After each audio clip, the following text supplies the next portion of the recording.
Weekend kaya sa bundok ulit kami nagpalipas ng oras. Maraming salamat sa mga kaibigan sa pagdiriwang ng kaarawan kami ay naimbitahan. Camping ang tema kaya pagdating mga tent agad na nag-set up habang ang mga bata nag-uumapaw ang tuwa sa pagtatampisaw. 3 oras ang biyahe, medyo may kalayuan. Pero sulit naman sa ganda ng lugar, tanggal ang pagod sa katawan. Dumating kami bago magtanghalian kaya tinapos na lahat maiayos pansamantalang matutuluyan. Saka nagpalipas ng oras sa kwentuhan. Gubat ang lugar kaya dito namin nakita itong magkaibigan. Ang lalaki na nila, dati napapanood ko lamang.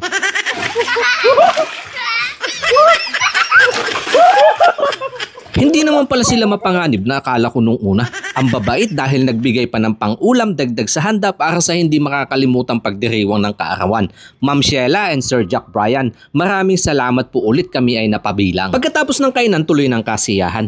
Buti na lang nakisama ang panahon, kami ay pinagbigyan. Hindi umulan, andyan na ang inuman at kwentuhang yabangan. Oras din na mamalayan, mga suliranin pansamantalang kinalimutan.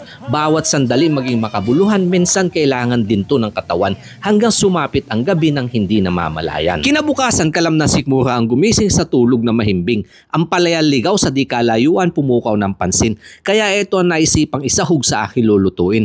May mayambag sa almusal na pagsasaluhan namin. Katulad ng lagi kong sinasabi, kung may karne dapat balanse, may gulay din. Munggo ang pinakuluan, ayos na to, pandagdag lang naman. Pero ang pares na tuyo sa gutom nakalimutang isa lang. Agad na inihanda para sa almusal. Sa isang mumunting salo-salo, pangungulila sa mga kamag-anakan pansamantalang naiibsan. Pero na makasandok kanya-kanyang pwesto, galit-galit muna, bahala ka na dyan. Oras ay kay bilis, dumaan lang saglit. Pero kailangan na ulit umalis. Mga gamit agad na niligpit. Mahaba ang biyahe, baka gutumin sa daan. Kaya sa bahay ni Daddy doon kami ay naimbitahan. Napagdesisyonan na dito mananghalian kasama mga kaibigan, tuloy ang kainan. Kapit po namin ang biyaya sa aming harapan. Basbasan po ito in Jesus' name. Amen! Dito na din. Ay, sorry sir. Magaan naman kamay natin sir. Halatang gutom na.